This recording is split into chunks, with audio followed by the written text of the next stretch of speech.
ਅਗਲੀ ਖਬਰ ਦੇ ਵੱਲ ਵਧੀਏ ਮਿੰਟ ਜੀ ਤੇ ਗੱਲ ਕਰੀਏ ਜਿਹੜੀ ਜੇਲ੍ਹ ਦੇ ਵਿੱਚ ਕੱਲ ਕੁੱਟਮਾਰ ਹੋਈ ਸੀ ਇੱਕ ਦੂਜੇ ਨਾਲ।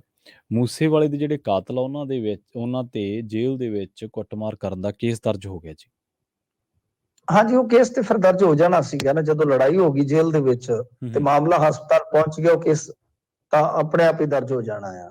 ਤਾਂ ਇਹਦੇ 'ਚ ਵੇਖੋ ਗੱਲ ਇਹ ਆ ਕਿ ਇਹਨਾਂ ਤੇ ਜਿਹੜੇ ਦੋਸ਼ ਲੱਗੇ ਨੇ, ਇੱਕ ਕੋਈ ਮਨਦੀਪ ਆ ਤੇ ਇੱਕ ਦੀਪਕ ਟੀਨੂ ਹੈ।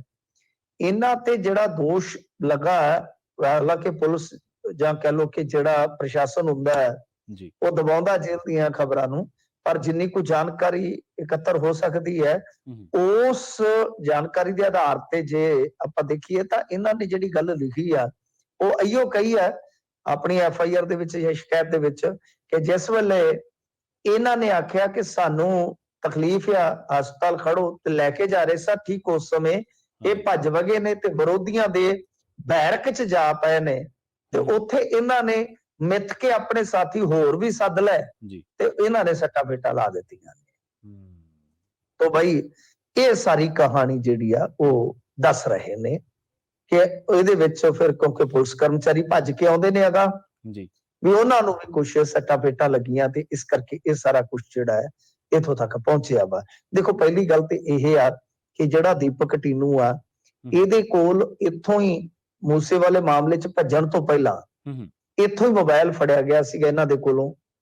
ਫਿਰ ਬਾਵਜੂਦ ਇਸ ਦੇ ਇੱਥੇ ਹੁਣ ਜਦੋਂ ਭੱਜ ਕੇ ਫਿਰ ਫੜਿਆ ਗਿਆ, ਫਿਰ ਇਸੇ ਜੇਲ੍ਹ ਦੇ ਵਿੱਚ ਜੀ ਜੇਲ੍ਹ ਦੇ ਸੋਰਸਸ ਸਾਨੂੰ ਆਪ ਕਹਿੰਦੇ ਨੇ ਕਿ ਬਈ ਇਹਨਾਂ ਨੂੰ ਪਤਾ ਨਹੀਂ ਕਿਹਦਾ ਥਾਪੜਾ ਹੈ। ਹੁਣ ਇਹ ਜਿਹੜਾ ਹੋ ਸਕਦਾ, ਦੇਖੋ ਗੱਲ ਕੀ ਹੈ ਕਿ ਇਹਦੇ 'ਚ ਆਪਾਂ ਕਿਹੜਾ ਉੱਥੇ ਜੇਲ੍ਹ ਦੇ ਅੰਦਰ ਜਾ ਕੇ ਬੈਠੇ ਰਿਕਾਰਡਿੰਗਾਂ ਕਢਾਉਣੀਆਂ, ਹੋ ਸਕਦਾ ਪੈਸੇ ਦੇ ਕੇ ਤੇ ਕਿਹਾ ਹੋਵੇ ਕਿ ਸਾਨੂੰ ਚੱਕੀਆਂ 'ਚੋਂ ਬਾਹਰ ਕੱਢੋ। ਕਿਉਂਕਿ ਦੇਖੋ ਕਿਸੇ ਦੇ ਗਲ ਜਾ ਕੇ ਪੈਣਾ ਹੁੰਦਾ ਨਾ ਜੀ, ਮੈਂ ਸਾਰੀਆਂ ਇਹਨਾਂ ਚੀਜ਼ਾਂ ਤੋਂ ਵਾਕਿਫ ਆ। ਕਿਸੇ ਦੀ ਬੈਰਕ 'ਚ ਜਾ ਕੇ ਜਾਂ ਕਿਸੇ ਦੀ ਚੱਕੀ 'ਚ ਪੈਣਾ, ਕਿਉਂਕਿ ਗਰੁੱਪ ਹੈ ਤੁਹਾਡਾ ਜੀ, ਤੁਸੀਂ ਇੱਕ ਚੱਕੀ 'ਚ ਇੱਕ ਸੈੱਲ 'ਚ ਹੋਵੋਗੇ 3 ਜਾਂ 4, 3-4 ਜਾ ਕੇ ਤੁਸੀਂ ਕਿਸੇ ਬੈਰਕ 'ਚ ਕਿਵੇਂ ਪੈ ਜਾਓਗੇ? ਕਈ ਵਾਰ ਤਾਂ ਉੱਥੇ ਫਿਰ ਬੈਰਕ ਵਾਲੇ ਵੀ ਪੈ ਜਾਂਦੇ ਨੇ ਜੀ। ਤੋ ਇਸ ਕਰਕੇ ਉਹ ਜਿਹੜਾ ਮਾਮਲਾ ਹੈ ਕਿ ਉੱਥੇ ਮਿੱਥ ਕੇ 12 ਆਏ ਨੇ, 10 12 15 ਜਿੰਨੀ ਵੀ ਗਿਣਤੀ ਹੈ ਇਹਨਾਂ ਦੇ ਨਾਲ ਦੇ ਆ ਗਏ ਆ। ਤੇ ਤੁਸੀਂ ਦੱਸੋ ਕਿ ਉਹਨਾਂ ਨੂੰ ਕਿਵੇਂ ਇਹਨਾਂ ਨੇ ਬੁਲਾਇਆ ਹੋਏਗਾ ਜੀ, ਸੰਪਰਕ ਕਿਵੇਂ ਹੋਏਗਾ? ਕੋਈ ਨਾ ਕੋਈ ਕਮਿਊਨੀਕੇਸ਼ਨ ਤੇ ਹੋਇਆ ਹੋਏਗਾ ਨਾ, ਬਿਲਕੁਲ ਇਸ ਤਰੀਕੇ ਨਾਲ ਹੋਇਆ ਹੋਏਗਾ ਕਿ ਇਹਨਾਂ ਦੇ ਆਪਣੇ ਮੁਲਾਜ਼ਮ ਜਾਂ ਜਿਹੜੇ ਕੈਦੀ ਨੇ ਉਹ ਉੱਥੇ ਸੂਚਨਾ ਵਾਹਕ ਨੇ ਉਹਨਾਂ ਦੇ ਜੀ ਜੀ, ਜਾਂ ਫਿਰ ਫੋਨ ਯੂਜ਼ ਕਰਦੇ ਨੇ।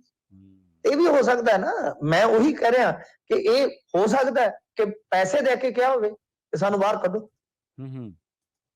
ਤੋ ਇਸ ਕਰਕੇ ਇਹ ਚੀਜ਼ਾਂ ਜਿਹੜੀਆਂ ਨੇ ਉਹ ਵੇਖਣੀਆਂ ਹੋਣਗੀਆਂ ਇਹਨਾਂ ਨੂੰ, ਕਿਉਂਕਿ ਹੁਣ ਮਾਨ ਸਾਹਿਬ ਦੇ ਕੋਲ ਆ ਗਿਆ ਜੇਲ੍ਹ ਮੰਤਰਾਲਾ।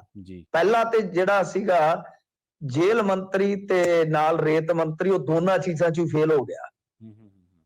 ਦਾਅਵੇ ਵੱਡੇ ਵੱਡੇ ਕਰਨੇ, ਗੱਲਾਂ ਵੱਡੀਆਂ ਵੱਡੀਆਂ ਕਰਨੀਆਂ, ਨਹੀਂ ਸੰਭਿਆ। ਇਹ ਸਾਫ਼ ਹੈ, ਸਪਸ਼ਟ ਹੈ ਜੀ। ਤਾਂ ਹੁਣ ਕਿਉਂਕਿ ਮੁੱਖ ਮੰਤਰੀ ਜਦੋਂ ਇਹੋ ਜਿਹੇ ਮਾਮਲਿਆਂ ਦੇ ਵਿੱਚ ਖੁਦ ਆਪ ਕਿਸੇ ਮੰਤਰਾਲੇ ਨੂੰ ਦੇਖਦਾ ਹੈ, ਉਹਦਾ ਥੋੜਾ ਫਰਕ ਪੈਂਦਾ ਹੈ।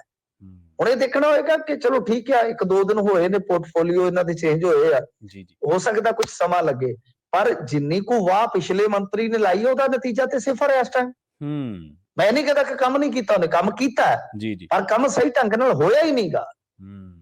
ਹੁਣ ਕਿੱਥੇ ਕਮੀ ਰਹਿ ਗਈ ਹੈ ਤੇ ਇਹਨਾਂ ਦਾ ਪਾਰਟ ਹੈ ਨਾ ਲੱਭਣਾ ਜੀ। ਕੰਮ ਕੀਤਾ ਪਰ ਤੁਸੀਂ ਹਰਪ੍ਰੀਤ ਸਿੱਧੂ ਨੂੰ ਜਾਣ ਦਿੱਤਾ ਯਾਰ, ਉਹ ਚਲੇ ਗਿਆ ਅਫਸਰ। ਉਹ ਜੇਲ੍ਹਾਂ ਦੇ ਵਿੱਚ ਉਹਨੇ ਕਾਫੀ ਖੌਫ ਪੈਦਾ ਕਰ ਦਿੱਤਾ ਸੀਗਾ ਚੰਦ ਰੋਜ਼ ਦੇ ਵਿੱਚ। ਕਿਉਂ ਹਰਪ੍ਰੀਤ ਸਿੱਧੂ ਇੱਥੋਂ ਚਲਾ ਗਿਆ ਜੀ? ਉਹ ਅੰਦਰੂਨੀ ਗੱਲਾਂ ਨੇ ਕਿ ਮਜੀਠੀ ਵਾਲੇ ਮਾਮਲੇ 'ਚ ਨਾ ਖੁਸ਼ ਸੀਗਾ।